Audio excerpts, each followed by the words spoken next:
ನಂದಿನಿ ಹಾಲಿನ ಒಂದು ಹಿಂದಿನ ಕತೆ.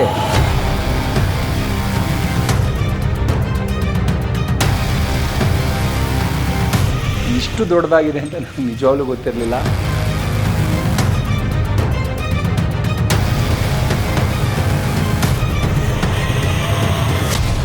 ಬನ್ನಿ ನಿಮ್ಮ ಪ್ಲಾಂಟ್ ನೋಡೋಕೆ ಹೋಗೋಣ. ಇವತ್ತು ಕನಕಪುರದ ಬಮೂಲ್ ಪ್ಲಾಂಟಲ್ಲಿದ್ದೀನಿ.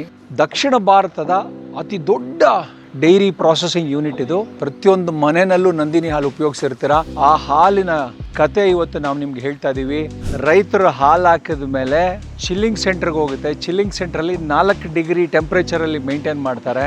ಆ 4 ಡಿಗ್ರಿ ಟೆಂಪ್ರೇಚರಲ್ಲೇ ಇಲ್ಲಿ ನೋಡ್ತಾ ಇರುವಂಥ ಲಾರಿ ಟ್ಯಾಂಕರ್ಸ್ ಏನಿದೆ, ಮಿಲ್ಕ್ ಟ್ಯಾಂಕರ್ಸ್ ಅಲ್ಲಿ ಹಾಲು ಈ ಥರ ಡೈರಿ ಪ್ಲಾಂಟಿಗೆ ಬರುತ್ತೆ.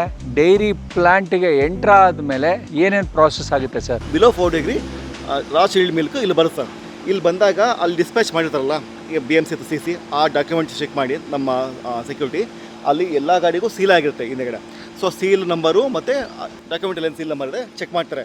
ಸೊ ಸೀಲ್ ಏನು ಬ್ರೀಚ್ ಆಗಿಲ್ಲ ಅಂತಂದ್ರೆ ಕನ್ಫರ್ಮೇಷನ್ ಆದಮೇಲೆ ಗಾಡಿನ ಒಳಗಡೆ ಅಲ್ಲಿ ಬಂದಮೇಲೆ ಗೇಟಲ್ಲಿ 60 ಟನ್ ಕೆಪಾಸಿಟಿ ವೇಬ್ರಿಡ್ಜ್ ಇದೆ. ಸೊ ಇನ್ನು ಬಂದಾಗ ಒಟ್ಟು ಗ್ರಾಸ್ ತೂಕ ಚೆಕ್ ಮಾಡ್ತಾರೆ. ಗ್ರಾಸ್ ತೂಕ ಚೆಕ್ ಮಾಡಿಕೊಂಡು ನೆಕ್ಸ್ಟ್ ಗಾಡಿ ಇಲ್ಲಿ ಬರುತ್ತೆ ಸರ್. ಏನು ಡಿಸ್ಪ್ಯಾಚ್ ಇರುತ್ತೆ ಡಾಕ್ಯುಮೆಂಟು, ಆ ಡಾಕ್ಯುಮೆಂಟಲ್ಲಿ ಸೀಲ್ ನಂಬರು ಮತ್ತು ಇಲ್ಲಿ ಆ್ಯಕ್ಚುಲಿ ಸೀಲ್ ನಂಬರು ಎರಡು ಮ್ಯಾಚ್ ಆದರೆ ಮಾತ್ರ ಇದನ್ನು ಓಪನ್ ಮಾಡ್ತೀವಿ. ಮೇಲ್ಗಡೆ ಸೀಲ್ ಆಗಿರುತ್ತೆ, ಆ ಸೀಲು ಚೆಕ್ ಮಾಡ್ತೀವಿ. ಸೀಲ್ ಓಪನ್ ಆದಮೇಲೆ ಲಿಡ್ ಓಪನ್ ಮಾಡಿ ಸ್ಯಾಂಪಲ್ ಡ್ರಾ ಮಾಡ್ತೀವಿ ಸರ್. ಪ್ಲಂಜರಲ್ಲಿ ಪ್ಲಂಜ್ ಮಾಡಿ ಮಿಕ್ಸ್ ಮಾಡಿ ಮೇಲ್ಗಡೆ ಕೆನೆ ಇರುತ್ತಲ್ಲ ಸರ್, ಅದು ಮತ್ತು ಕೆಳಗಡೆ ಸ್ಯಾಂಪಲ್ ಡ್ರಾ ಮಾಡ್ತೀವಿ. ಸ್ಯಾಂಪಲಲ್ಲಿ ಎಕ್ಸಾಂಪಲ್ಲು ಈಗ ಸೊಸೈಟಿಯಿಂದ ಡಿಕ್ಲೇರ್ ಮಾಡಿದಾಗ 4.2% ಫ್ಯಾಕ್ಟ್ ಡಿಕ್ಲೇರ್ ಮಾಡಿದರೆ ಅವರು ನಮ್ಮ ಲ್ಯಾಬಲ್ಲಿ ಚೆಕ್ ಮಾಡ್ತೀವಿ. ಅಲ್ಲೂ ಸೇಮ್ ಫ್ಯಾಕ್ಟು ಸೇಮ್ CLR ಇದ್ದರೆ ಮಾತ್ರ ಅದು ಅನ್ಲೋಡ್ ಮಾಡ್ತೀವಿ. ಅದು ಬರಲೇನಾದ್ರು ಅದು ಅಲ್ಟೇಷನ್ ಇದೆ ಅಂತಂದರೆ ರಿಜೆಕ್ಟ್ ಮಾಡ್ತೀವಿ. ಕ್ವಾಲಿಟಿ ಮತ್ತು ನಮ್ಗೆ ಇಲ್ಲಿ ಅಕ್ನಾಲೆಜ್ ಕ್ವಾಲಿಟಿ ಎರಡು ಸೇಮ್ ಇದ್ದರೆ ಮಾತ್ರ ಅದನ್ನು ಅನ್ಲೋಡಿಂಗ್ ಮಾಡ್ತೀವಿ. ಈಗ ಅನ್ಲೋಡಿಂಗ್ ಆಗ್ತಾಯಿದೆ ಸರ್. ಸೊ ಇದು ಅನ್ಲೋಡ್ ಆಗಿ ಇದು ಕೆಪಾಸಿಟಿ 1 ಅವರ್ಗೆ 50,000 ಲೀಟ್ರ್ ಅನ್ಲೋಡ್ ಮಾಡೋ ಕೆಪಾಸಿಟಿ ಮೋಟ್ರ್ ಇದೆ ನಮ್ಮದು. ಸೊ ಇಲ್ಲೂ ಕೂಡ ಅನ್ಲೋಡಿಂಗ್ ಆಗಬೇಕಾದ್ರೆ ರೀಚಿಲ್ಲಿಂಗ್ ಆಗಿ ಅಲ್ಲಿ ಕಾಣ್ತೀಯಲ್ಲ ಸೈಲೋಗಳು ಅಲ್ಲಿ ಸ್ಟೋರ್ ಆಗುತ್ತೆ. ಆ ಒಂದು silo capacity 1.5 lakh litre. So ಇದೆಯಲ್ಲ ಈ ಕಡೆ ಈ 5 ಸೈಲೋಗಳು ರಾ ಮಿಲ್ಕ್ ಸೈಲೋಸು, ಅಂದರೆ 7.5 ಲಕ್ಷ ಲೀಟ್ರ್ ಕೆಪಾಸಿಟಿ. ಹೌದು ಸರ್, ಹೌದು. ಈ ಕಡೆ ಇರೋದು ರಾ ಮಿಲ್ಕ್ ಸೈಲೋಸು. ಸೊ ರಾ ಮಿಲ್ಕ್ನ ನೆಕ್ಸ್ಟು ನಮ್ಮ ಪ್ಲಾಂಟಲ್ಲಿ ತೊಗೊಂಡು ಪ್ಯಾಶ್ಚರೈಸ್ ಮಾಡಿ ಈ ಕಡೆ ಕಾಣ್ತಿದೆಯಲ್ಲ 1.5 ಲಕ್ಷದ 2 ಸೈಲೋ, 1 ಲಕ್ಷದ 2 ಸೈಲೋ ಮತ್ತು 50,000 2 ಸೈಲೋ, ಅದು ಪ್ಯಾಶ್ಚರೈಸ್ ಮಿಲ್ಕ್ ಸೈಲೋ. ಅಲ್ಲಿ ಪ್ಯಾಶ್ಚರೈಸ್ ಮಾಡಿ ಸ್ಟೋರ್ ಮಾಡ್ತೀವಿ. ನೆಕ್ಸ್ಟು ಅಲ್ಲಿಂದ ನಾವು ನಮ್ಮದು ನೆಕ್ಸ್ಟ್ ಪೌಡ್ರ್ ಪ್ಲಾಂಟ್ಗೆ, UHT ಪ್ಲಾಂಟ್ಗೆ, ಚೀಸ್ಗೆ ಕಳಿಸ್ಕೊಡ್ತೀವಿ. ಅನ್ಲೋಡ್ ಆದಮೇಲೆ ಇದು ಗಾಡಿ ವಾಶ್ ಆಗುತ್ತೆ. ಮಿಲ್ಕ್ ಸಾಲಿಡ್ಸ್ ಅಂಟ್ಕೊಂಡಿರುತ್ತಲ್ಲ ಅದೆಲ್ಲ ಇಲ್ಲಿ ಈ ಜಾಗದಲ್ಲಿ ವಾಷಿಂಗ್ ಆಗಿದ್ಮೇಲೆ ಗಾಡಿನ ಪುನಃ ನೆಕ್ಸ್ಟು ವೇಬ್ರಿಡ್ಜ್ಗೆ ಹೋಗುತ್ತೆ. ವೇಬ್ರಿಡ್ಜಲ್ಲಿ ಕೊನೆಗೆ ನೆಟ್ ವೆಯ್ಟ್ ತೂಕ ಆಗಿ ಏನು ಡಿಫ್ರೆನ್ಸ್ ಇರುತ್ತೆ ಅದನ್ನು ಕೊನೆಗೆ ಅಷ್ಟು ಮಿಲ್ಕ್ ಬಂದೆ ಅಂತ ನಾವು ಕ್ಲಜ್ಮೆಂಟ್ ಮಾಡ್ತೀವಿ. ಮಿಲ್ಕಲ್ಲಿ ಸರಾಸರಿ ಎಷ್ಟು 4.25% ಫ್ಯಾಟ್ ಇರಬೇಕಾ? ಅವರೇಜ್ ನಮ್ಮದು 4.2% ಫ್ಯಾಟ್ ಇರುತ್ತೆ. ಈಗ ಏನು ಹಾಲು ಬರುತ್ತೆ 4.2% ಫ್ಯಾಟ್ ಇರುತ್ತೆ. ಆ ಫ್ಯಾಟನ್ನು ತೆಗೆದು ನಾವು ಬೆಣ್ಣೆ ಮಾಡ್ತೀವಿ, ಬೆಣ್ಣೆನ ತುಪ್ಪ ಮಾಡ್ತೀವಿ. ಅದೇ ರೀತಿ ಫ್ಯಾಟ್ ಪೂರ್ತಿ ತೆಗೆದ್ಮೇಲೆ ಅದೇನು ಉಳಿಯುತ್ತಲ್ಲ ಬರೀ SNF ಇರುತ್ತಲ್ಲ ಆ ನಾವು ಸ್ಕಿಮ್ ಮಿಲ್ಕ್ ಅಂತ ಹೇಳ್ತೀವಿ. ಸೊ ಆ ಪ್ಲಾಂಟ್ನೆಲ್ಲ ತೋರಿಸಿ ನಮಗೆ. The biggest processing dairy in south India. ಒಂದು ದಿನಕ್ಕೆ 14 ಲಕ್ಷ ಲೀಟ್ರ್ ಮಿಲ್ಕನ್ನು ಇಲ್ಲಿ ಪ್ರೊಸೆಸಿಂಗ್ ಮಾಡ್ಬೋದು. ಬೇರೆ ಎಲ್ಲ ಅಂದರೆ 12 ಲಕ್ಷ 10 ಲಕ್ಷ ಹತ್ರ ಇದೆ. ಸೊ ಅದೊಂದು ಇದ್ರದ್ದು ಸ್ಪೆಷಾಲಿಟಿ. ಇದು ನೋಡಿ, ಬ್ಯಾಕ್ ಟು ಫ್ಯೂಜ್ ಅಂತ ದಕ್ಷಿಣ ಭಾರತದಲ್ಲೇ ಏಕೈಕ ಬ್ಯಾಕ್ ಟು ಫ್ಯೂಜ್ ಯೂನಿಟ್ ಇರುವಂತಹ ಡೈರಿ ಇದು. ಪ್ಯಾಸ್ಚರೈಸೇಷನ್ ಅಲ್ಲಿ ಸೆಲೆಕ್ಟೆಡ್ ಬ್ಯಾಕ್ಟೀರಿಯಾ ಅಂದರೆ ಡಿಸೀಸ್ ಕಾಸಿಂಗ್ ಕಾಯಿಲೆ ಬರುವಂಥ ಬ್ಯಾಕ್ಟೀರಿಯಾ ತೆಗೆಯುವಂಥ ಮೆಥಡ್. ಈ ಬ್ಯಾಕ್ ಟು ಫ್ಯೂಜ್ ಅಲ್ಲಿ ಮಿಲ್ಕ್ ಏನಕ್ಕೆ ಪ್ರೋಸೆಸ್ ಮಾಡ್ತಾರೆ ಅಂದರೆ ಎಸ್ಪೆಷಲಿ ಚೀಸು, ಅದಾದಮೇಲೆ ಟೆಟ್ರಾ ಪ್ಯಾಕ್ ಮಿಲ್ಕ್ ಏನು ನೋಡಿದ್ದೀರಾ ನೀವು, ಗುಡ್ ಲೈಫ್ ಮಿಲ್ಕ್ ಇದೆಯಲ್ಲ ಅದು ಬ್ಯಾಕ್ ಟು ಫ್ಯೂಜ್ ಪ್ರೋಸೆಸ್ ಆಗಿರುವಂತಹ ಮಿಲ್ಕು. 6 ತಿಂಗಳು 7 ತಿಂಗಳವರೆಗೂ ನಿಮ್ಗೆ ಆ ಟೆಟ್ರಾ ಪ್ಯಾಕಲ್ಲಿ ಹಾಲು ಕೆಡಲ್ಲ. ಬ್ಯಾಕ್ಟೀರಿಯಾನ ಸಾಯಿಸೋದಲ್ಲ, ಇದು ಬ್ಯಾಕ್ಟೀರಿಯಾನ ಜಸ್ಟ್ ತೆಗೆದುಬಿಡುತ್ತೆ ಅಷ್ಟೇ. ಮೊಸರಿಗೆ ಪಾಶ್ಚರೈಸ್ ಆದಂಥ ಮಿಲ್ಕ್ 75 ಡಿಗ್ರಿ ಸೆಂಟಿಗ್ರೇಡಲ್ಲಿ ಹೀಟ್ ಆಗಿರುತ್ತೆ. ಆ 75 ಡಿಗ್ರಿ ಸೆಂಟಿಗ್ರೇಡಲ್ಲಿ ಹೀಟ್ ಆಗಿ ಬಂದಂಥ ಹಾಲೇನಿದೆ ಕರ್ಡ್ ಹೋಲ್ಡಿಂಗ್ ಕಾಯಿಲ್ ಅಂತ. ಅಂದರೆ ಇಲ್ಲಿ ಇವಾಗ ನಿಮಗೆ ಬಿಸಿ ಇದೆ, 85 ಡಿಗ್ರಿ ಬಿಸಿ ಇದೆ. ಆ ಬಿಸಿ ಹಾಲು ಇಲ್ಲಿ ಬರುತ್ತೆ. ಮೊಸರು ಮಾಡೋದಕ್ಕೆ ಒಂದಷ್ಟು ಹಾಲು ತಗೊಳ್ತಾರೆ. 85 ಡಿಗ್ರಿಗೆ ಹಾಲು ಹೀಟ್ ಮಾಡಿ ತಿರ್ಗಾ 35 ಡಿಗ್ರಿ ಟೆಂಪರೇಚರ್ಗೆ ಆ ಟ್ಯಾಂಕ್ಗಳಲ್ಲಿ ಮೂವ್ ಮಾಡ್ತಾರೆ. ಬನ್ನಿ ನೋಡಿ, ಇದು ಇನಾಕ್ಯುಲೇಷನ್ ಟ್ಯಾಂಕ್ ಅಂತ. ಇದ್ರೊಳಗಡೆ ಕಲ್ಚರ್ ಇರುತ್ತೆ, ಅಂದ್ರೆ ಬ್ಯಾಕ್ಟೀರಿಯಾ. ಹಾಲು ಹೆಪ್ಪಾಕೋದಕ್ಕೆ ನೀವು ಹುಳಿ ಮಜ್ಜಿಗೆ ಹೆಂಗ್ ಮಾಡ್ತೀರಾ ಅದೇ ಹುಳಿ ಮಜ್ಜಿಗೆನೇ ಇದು. ಅದು ಬ್ಯಾಕ್ಟೀರಿಯಾ ಅಲ್ಲಿ ಇರುತ್ತೆ. ಆ ಲ್ಯಾಬ್ ಸ್ಯಾಂಪಲ್ ಇದು. ಆ ಹೆಪ್ಪು ತಗೊಂಡು 35 ಡಿಗ್ರಿಗೆ ಟೆಂಪರೇಚರ್ಗೆ ಬಂದಂತ ಹಾಲ್ಗೆ ಇಲ್ಲಿ ಹೆಪ್ಪಾಕ್ತಾರೆ. ಇದೆಲ್ಲ ನೋಡಿ, ಏನ್ ನೋಡ್ತಾ ಇದ್ದೀರಾ ಈ ಟ್ಯಾಂಕ್ಗಳೆಲ್ಲ. ಓಕೆ, ಈ ಮೆಷಿನರಿಗಳೆಲ್ಲ 24/7 ಓಡ್ತಾ ಇರುತ್ತೆ. ಇದನ್ನ ಕ್ಲೀನ್ ಮಾಡೋದು ಹೆಂಗಪ್ಪ ಅಂತಂದ್ರೆ, ಇಲ್ಲಿ ನೋಡಿ, ಇಲ್ಲಿ ರಿನ್ಸ್ ವಾಟರ್ ಟ್ಯಾಂಕ್ ಎಲ್ಲ ಆಟೋಮೇಟೆಡ್. ಪ್ರತಿ 6 ಗಂಟೆಗೆ ಯಾವ ಮೆಷಿನ್ ತೊಳಿಬೇಕು, ಪ್ರತಿ 4 ಗಂಟೆಗೆ ಮೆಷಿನ್ ಯಾವ ತೊಳಿಬೇಕು. ಒಳಗಡೆ ನೀರ್ ಹಾಕಿದ್ಮೇಲೆ ಆಸಿಡ್ ಅಲ್ಲಿ ವಾಶ್ ಮಾಡ್ತಾರೆ, ಒಳಗಡೆ ಕಾಸ್ಟಿಕ್ ಸೋಡಾ ಯೂಸ್ ಮಾಡ್ತಾರೆ ವಾಶ್ ಮಾಡೋದಕ್ಕೆ. ಇಲ್ಲಿ ಲೈ ಇರುತ್ತೆ, ಲೈ ಅಂತೇಳಿ ಇನ್ನೊಂದು ಸೊಲ್ಯೂಷನ್, ಅದನ್ನ ಯೂಸ್ ಮಾಡ್ತಾರೆ. ಅಂದ್ರೆ ಎಂಟೈರ್ ಪ್ರಾಸೆಸ್ ಇಸ್ ಆಟೋಮೇಟೆಡ್. ಎಷ್ಟು ಸಿಸ್ಟಮ್ಯಾಟಿಕ್ ಇದೆ ಅಂತಂದ್ರೆ, ಇವಾಗ ನೀವು ಮನೆಯಲ್ಲಿ ಹಾಲು ಕಾಯಿಸಿದ ಪಾತ್ರೆ ನೀವು ಒಂದ್ ಸ್ವಲ್ಪ ಹೊತ್ತು ಆದ್ಮೇಲೆ ನೋಡಿದ್ರೆ ಮೇಲ್ಗಡೆ ಕೆನೆ ಕಟ್ಟಿರುತ್ತೆ, ಇನ್ನೊಂದು ಸ್ವಲ್ಪ ಹೊತ್ತು ಆದ್ಮೇಲೆ ನೋಡಿದ್ರೆ ಪಾತ್ರೆ ತಳದಲ್ಲಿ ಕೆನೆ ಕಟ್ಕೊಂಡಿರುತ್ತೆ. ಇದನ್ನೆಲ್ಲ ಇಂಡಸ್ಟ್ರಿಯಲ್ ಸ್ಕೇಲ್ ಅಲ್ಲಿ, ಅಂದ್ರೆ ಪ್ರತಿದಿನ 10 ಲಕ್ಷ ಲೀಟರ್, ತಿಂಗಳಿಗೆ 3 ಕೋಟಿ ಲೀಟರ್ ಪ್ರಾಸೆಸ್ ಮಾಡ್ತಾರೆ ಅಂತ ಟ್ಯಾಂಕು ಪೈಪು ಎಲ್ಲ ಸಬೀನಾ ಪೌಡರ್ ಹಾಕಿ ವಾಶ್ ಮಾಡೋದಕ್ಕಾಗಲ್ಲ. ಅರ್ಥ ಮಾಡ್ಕೊಳ್ಳಿ. ನೀರು, ಲೈ, ಆಸಿಡ್ ಸೊಲ್ಯೂಷನ್, ಕಾಸ್ಟಿಕ್ ಸೋಡಾ, ತಿರ್ಗಾ ಬಿಸಿನೀರು, ತಿರ್ಗಾ ತಣ್ಣೀರು, ತಿರ್ಗಾ ಬಿಸಿನೀರು, ಇದು ಎಷ್ಟೊತ್ತಿಗೆ ಕ್ಲೀನ್ ಆಗಬೇಕು, ಯಾವ ರೀತಿ ಕ್ಲೀನ್ ಆಗಬೇಕು, ಯಾವ್ದಾದ್ಮೇಲೆ ಯಾವ ಸೊಲ್ಯೂಷನ್ ಹೋಗ್ಬೇಕು ಅಂತ ಹೇಳಿ ಅದನ್ನು ಆಟೋಮೇಟ್ ಮಾಡಿದ್ದಾರೆ. ಯಾವುದು ಮ್ಯಾನ್ಯುಯಲ್ ಆಗಿ ಮಾಡಲ್ಲ. ಬಹಳನೇ ಚೆನ್ನಾಗಿದೆ, ಸೂಪರ್ ಆಗಿ ಸಿಸ್ಟಮ್ಯಾಟಿಕ್ ಆಗಿ ಪ್ಲಾಂಟ್ ನ ರನ್ ಮಾಡ್ತಾ ಇದಾರೆ. ಎಷ್ಟು ಬೆಣ್ಣೆ ಇದೆ ನೋಡಿ, ಒಂದು ಬೆಟ್ಟದಷ್ಟು ಬೆಣ್ಣೆನ ಕರಗಿಸಿ ಬಾಟ್ಲಲ್ಲಿ ತುಪ್ಪ ಮಾಡಿ ನಿಮಗೆ ಕೊಡ್ತಾರೆ ನಂದಿನಿ ಅವ್ರು. ಬನ್ನಿ ನೋಡೋಣ ತುಪ್ಪ ಯಾವ ರೀತಿ ಮಾಡ್ತಾರೆ ಅಂತ. ಬಟರ್, ಬೆಣ್ಣೆ ಕಾಯಿಸಿ ಪ್ರೀ ಸ್ಟ್ರಾಟಿಫಿಕೇಶನ್ ಅಂತ ಬರುತ್ತೆ. ಬಟರ್ ಅಲ್ಲಿ 16% ನೀರಿನ ಅಂಶ, ಅಂದ್ರೆ ಮಾಯಿಶ್ಚರ್ ಇರುತ್ತೆ. ಬೆಣ್ಣೆ ನೀವು ಬೇಯಿಸ್ತಾ ಹಾವಿಯಾಗಿ ಹೋಗ್ತಾ ಇರುತ್ತಲ್ಲ, ಅದು 16% ನೀರಂಶ ಇರುತ್ತೆ. ಇಲ್ಲಿ ಪ್ರೀ ಸ್ಟ್ರಾಟಿಫಿಕೇಶನ್ ಅಲ್ಲಿ ನೀರಂಶ ಎಲ್ಲ ಕೆಳಗಡೆ ಹೋಗುತ್ತೆ, because of gravity, because of viscosity, density. ಅದೇನಾಗುತ್ತೆ, ಆ ನೀರಿನೆಲ್ಲ ಅಂಶ ಎಲ್ಲ ಕೆಳಗಡೆ ಹೋದ್ಮೇಲೆ ಗೀ ಬಂದು 0%, ಅಂದ್ರೆ ತುಪ್ಪದಲ್ಲಿ 0% ಏನು ನೀರಂಶ ಇರಬಾರ್ದು. ಯಾಕಂದ್ರೆ ನೀರಂಶ ಇದ್ರೆ ಕೆಟ್ಟೋಗುತ್ತೆ. ಸೊ ಆ ಗೀ ನೆಕ್ಸ್ಟ್ ಟ್ಯಾಂಕ್ಗೆ ಈ ಪ್ರೀ ಸ್ಟ್ರಾಟಿಫಿಕೇಶನ್ ಆಗಿರುವಂತಹ ಬಟರು ಇಲ್ಲಿ ಈ ಟ್ಯಾಂಕ್ಗೆ ಹೋಗಿ ಹೀಟ್ ಆಗುತ್ತೆ. ಆ ಹೀಟ್ ಆದ್ಮೇಲೆ ಗೀ ಆಗುತ್ತೆ. ಬನ್ನಿ ತೋರಿಸ್ತೀನಿ. 2000 ಲೀಟರ್ ತುಪ್ಪ ಕಾಯಿಸ್ತಾ ಇದಾರೆ ಇಲ್ಲಿ. ತುಪ್ಪ ಇಲ್ಲಿ ಕಾಯ್ತಾ ಇರೋದು ನೋಡ್ಬೋದು. ಒಳಗಡೆ ಡೈ ಹೊಡೆದ್ ಬಿಡೋಣ ಅಷ್ಟು ಟೆಂಪ್ಟ್ ಆಗ್ತದೆ ಆ ಸ್ಮೆಲ್ಲು. ಬೆಣ್ಣೆ ನೋಡಿದ್ರೆ ತಿನ್ನೋಣ ಅನ್ಸ್ತದೆ, ತುಪ್ಪ ನೋಡಿದ್ರೆ ಕುಡಿಯೋಣ ಅನ್ಸ್ತದೆ. ನೋಡಿ ಯಾವ ತರ boil. My god, I can't believe. ಇಲ್ಲಿ ತುಪ್ಪ ಮಾಡೋ ಟೀಮ್ ಅವ್ರಿಗೆ ಗೊತ್ತು ಯಾವಾಗ ಇದು ತುಪ್ಪ ಕರೆಕ್ಟಾಗಿ ಆಗಿದೆ ಅಂತೇಳಿ. ಬಟ್ 115 ಡಿಗ್ರಿಗೆ ಬಾಯ್ಲ್ ಮಾಡ್ತಾ ಇರ್ತಾರೆ. 115 ಡಿಗ್ರಿಗೆ ಬಾಯ್ಲ್ ಮಾಡಾದ್ಮೇಲೆ ಎಷ್ಟೊತ್ತು ಇದನ್ನ ಕಾಯಿಸ್ಬೇಕು, ಯಾವಾಗ ಕರೆಕ್ಟಾಗಿ ಘಮ ಘಮ ಬರ್ತಾ ಇದೆ, ತುಪ್ಪ ಕರೆಕ್ಟಾಗಿ ಆಗಿದೆ ಅಂತೇಳಿ ಇಲ್ಲಿ ಎಕ್ಸ್ಪರ್ಟ್ಸ್ ಇದ್ದಾರೆ. Though it is all automated, it is still manual. ಯಾಕಂದ್ರೆ ನಾವು ಅದನ್ನ ಕಲರ್ ಕರೆಕ್ಟಾಗಿ ಬಂದಿದೆಯಾ ನೋಡ್ತಾ, ಸ್ಮೆಲ್ ಮಾಡ್ತಾ, ಇದು ಎಕ್ಸ್ಪೀರಿಯನ್ಸ್ ಇಂದಾನೆ ಬರೋದು. ನಿಜವಾಗ್ಲೂ ತುಪ್ಪ ಮಾಡುವಂತ ವಿಧಾನ ಬಹಳ ಕಷ್ಟ. ಯಾಕಂದ್ರೆ ಮನೆಗಳಲ್ಲಿ ಅದ್ರ ಎಕ್ಸ್ಪರ್ಟ್ಸ್ ಇರ್ತೀರ ನೀವುಗಳೆಲ್ಲ, ನಿಮಗೆ ಗೊತ್ತು ತುಪ್ಪ ಮಾಡೋದು ಯಾವ ರೀತಿ ಕಷ್ಟ ಇದೆ ಅಂತ ಹೇಳಿ, ಅದಕ್ಕೆ ಎಷ್ಟು ಎಕ್ಸ್ಪೀರಿಯನ್ಸ್ ಇರಬೇಕು ಅಂತ. ಇಲ್ಲೂ ಅಷ್ಟೇ ಎಕ್ಸ್ಪರ್ಟ್ಸ್ಗಳಿದ್ದಾರೆ. ಪ್ರತಿಯೊಂದು ನಂದಿನಿ ತುಪ್ಪದ ಬಾಟ್ಲಿಂದ ಇವರಂತ ಎಕ್ಸ್ಪರ್ಟ್ಸ್ಗಳಿರ್ತಾರೆ. ಇದು ಗೀ ಕ್ಲಾರಿಫೈಯರು. ಆ ಸ್ಟೋರೇಜ್ ಟ್ಯಾಂಕಿಂದ ಗೀ ಕ್ಲಾರಿಫೈಯರ್ ಮೆಷಿನ್ಗೆ ಬರುತ್ತೆ.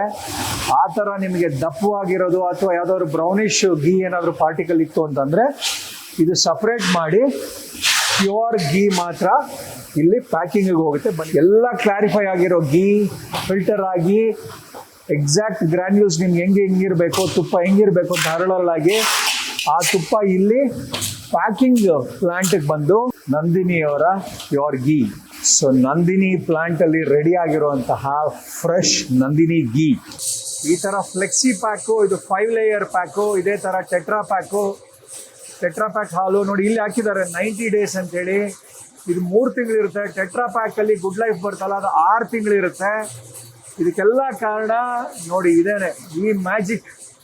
ಸ್ಟೆರ್ಲೈಸ್ ಆದಂತ ಮಿಲ್ಕು, ಒಂದು ಚೂರು ಬ್ಯಾಕ್ಟೀರಿಯಾ ಇಲ್ಲದೆ 140 ಡಿಗ್ರಿಗೆ ಹಾಲು ಕಾಯಿಸಿ ವಿತ್ ಕ್ರೀಮ್ ಕಳಿಸ್ತಾರೆ. ಯಾವುದೇ ರೀತಿ ಹಾಲು ಕಾಯಿಸ್ಬಿಟ್ಟು ಕೆನೆ ತೆಗ್ದಿರಲ್ಲ. ಇದರಲ್ಲಿ ಫುಲ್ ಫ್ಯಾಟು ಇರುತ್ತೆ, ಟೋನ್ಡ್ ಮಿಲ್ಕು ಇರುತ್ತೆ.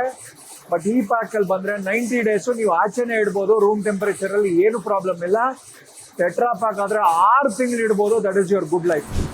ಸಾಲ್ಟೆಡ್ ಚೀಸು ಸೂಪರ್ಬ್ ಆಗಿದೆ. ನೀವು ಮನೆಯಲ್ಲಿ ಪಿಜ್ಜಾ ಮಾಡಬೇಕು ಅಂತಂದರೆ ಈ ಪ್ರಾಸೆಸ್ ಚೀಸ್ನ ತುರಿದ್ಬಿಟ್ಟು ಹಾಕ್ಕೊಂಡು ತಿಂತಾಯಿದ್ರೆ ಯಾವ ಪಿಜ್ಜಾ ಅಂಗಡಿಗಳಿಗೂ ಹೋಗಲ್ಲ. Extraordinary cheese. National dairy development 2025ರಲ್ಲಿ ಎಲ್ಲ ಡೈರಿ ಪ್ರಾಡಕ್ಟ್ ಮ್ಯಾನುಫ್ಯಾಕ್ಚರರ್ಸ್ ಅವ್ರನ್ನ ಇನ್ವೈಟ್ ಮಾಡಿ ನಮ್ಮ ಕರ್ನಾಟಕದ ನಮ್ಮ ಹೆಮ್ಮೆಯ ನಂದಿನಿ ವಿನ್ನರ್ ಆಗಿ ಹೊರಹೊಮ್ಮಿದೆ. It's a very proud moment.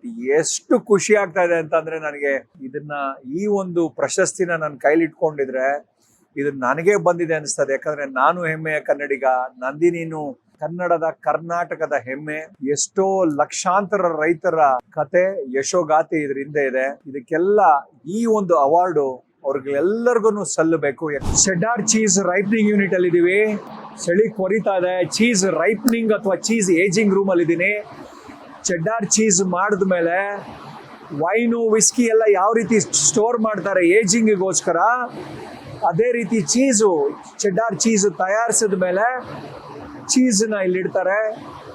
ನೋಡಿ, ಹಾಲ್ಗೆ ಯಾವ್ಯಾವ ರೀತಿ ನೀವು ಕಲ್ಚರ್ನ ಆ್ಯಡ್ ಮಾಡೋಯ್ತು ಅಂತಂದರೆ, ಒಂದು ಲ್ಯಾಬ್ ಅಂದರೆ ನೀವು ಹಾಲಿಗೆ ಹೆಪ್ಪಾಕ್ತಿರಲ್ಲ, ಹಾಕಿದ್ರೆ ಹುಳಿ ಮೊಸರಾಗುತ್ತೆ.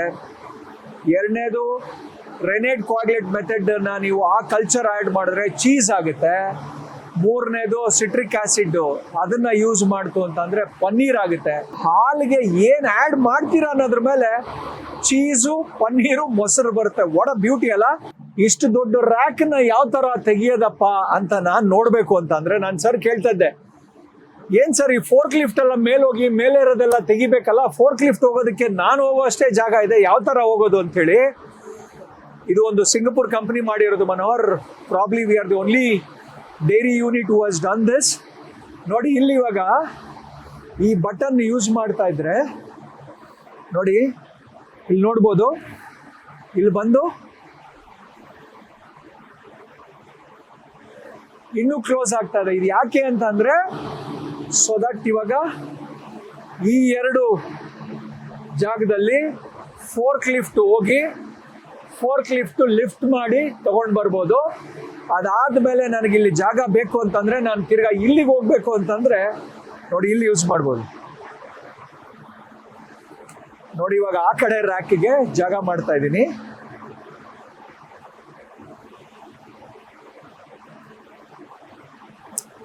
ಎಷ್ಟು 1000 ಟನ್ ಇದೆಯೋ ಇದು. ಎಷ್ಟು ಸುಲಭವಾಗಿ ಮೂವ್ ಆಗ್ತಾ ಇದೆ ಅಂದ್ರೆ ರೈಲ್ವೆ ಟ್ರ್ಯಾಕ್ ತರ ಹಾಕಿದ್ದಾರೆ ಇಲ್ಲಿ. ಸೊ ಇವಾಗ ನೋಡಿ, ಇನ್ನೂ ಒಂದಷ್ಟು ಜಾಗ ಬೇಕಾಗುತ್ತೆ. ಅಲ್ಲಿ ನೋಡ್ಬೋದು ನೀವು, ಅಲ್ಲಿ ಇವಾಗ ಗ್ಯಾಪ್ ದೊಡ್ಡದಾಗ್ತಾ ಇದೆ.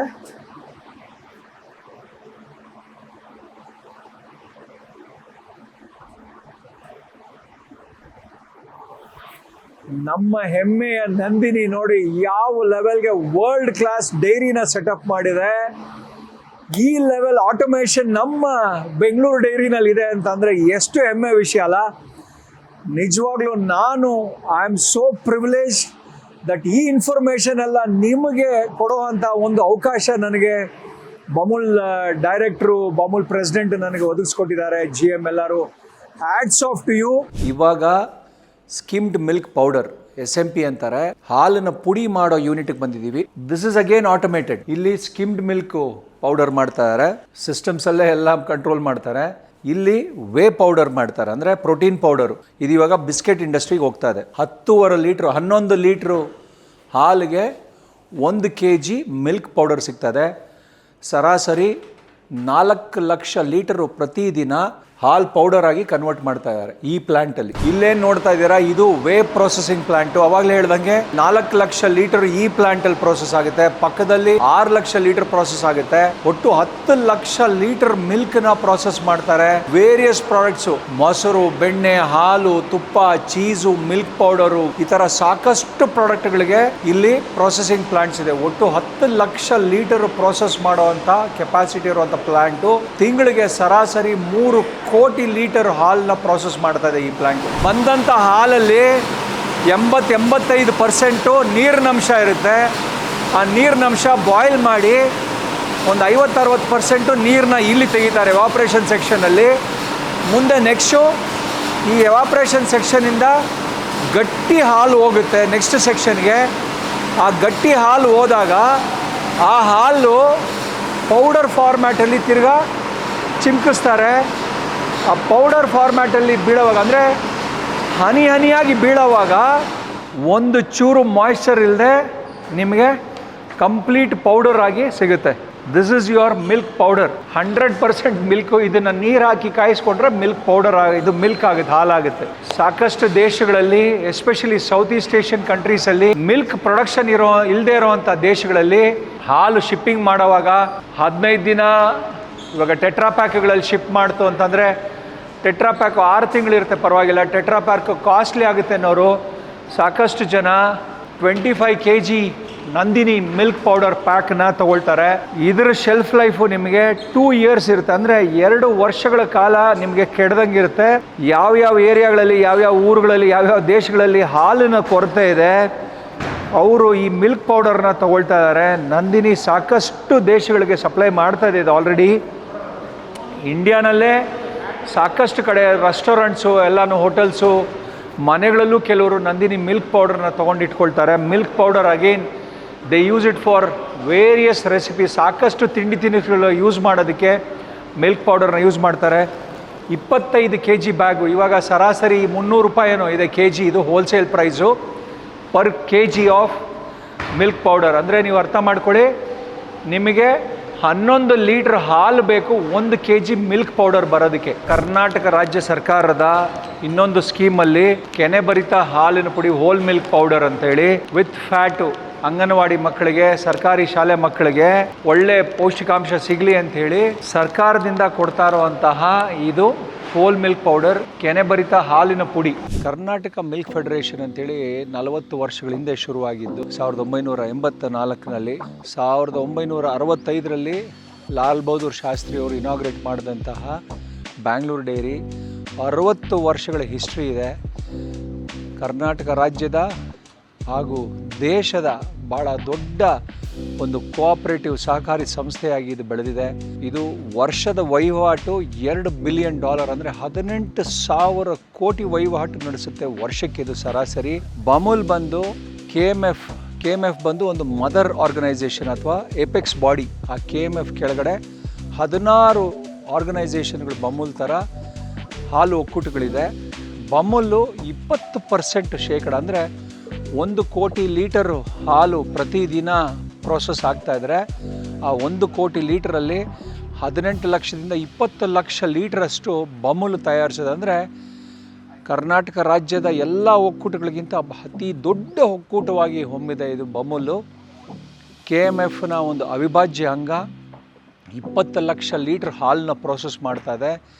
ಇಲ್ಲಿ ಕನಕಪುರ ಯೂನಿಟಲ್ಲಿ one of the most modern unit ಅಂತ ಹೇಳ್ಬೋದು. ಇದು ನೋಡ್ತಾ ಇದ್ದೀರಾ ನೀವಿಲ್ಲಿ, ಸಿಕ್ಕಾಪಟ್ಟೆ ದೊಡ್ಡ ಯೂನಿಟು, ಮಾಡರ್ನ್ ಯೂನಿಟು. ಇದು ಇಂಟಿಗ್ರೇಟೆಡ್ ಕೋಲ್ಡ್ ಚೈನ್ ಪ್ರಾಜೆಕ್ಟ್ ಅಂತಾರೆ. 550 ಕೋಟಿ ವೆಚ್ಚದಲ್ಲಿ 18 ತಿಂಗಳಲ್ಲಿ ರೆಕಾರ್ಡ್ ಟೈಮಲ್ಲಿ ಬಿಲ್ಡ್ ಮಾಡಿರುವಂತಹ ದೇಶದ ಹಾಗೂ ದಕ್ಷಿಣ ಭಾರತದ ಅತಿ ದೊಡ್ಡ ಡೈರಿ ಪ್ರಾಸೆಸಿಂಗ್ ಯೂನಿಟ್ ಇದು. ಇದ್ರ ಬಗ್ಗೆ ಹೇಳ್ತಾ ಹೋದರೆ ಪದಗಳೇ ಸಾಲದು. ಎಷ್ಟು ವಿವರಿಸಿದ್ರೂ ಎಂಟೈರ್ ಡೇ ಇದನ್ನು ನೋಡಿದ್ರೂ ನಿಮಗೆ ಸಾಲದು. ಅಷ್ಟು ಇನ್ಫಾರ್ಮೇಷನ್ನು, ಅಷ್ಟು ಪ್ರೊಸೆಸಿಂಗ್ ನಡೀತಾ ಇದೆ.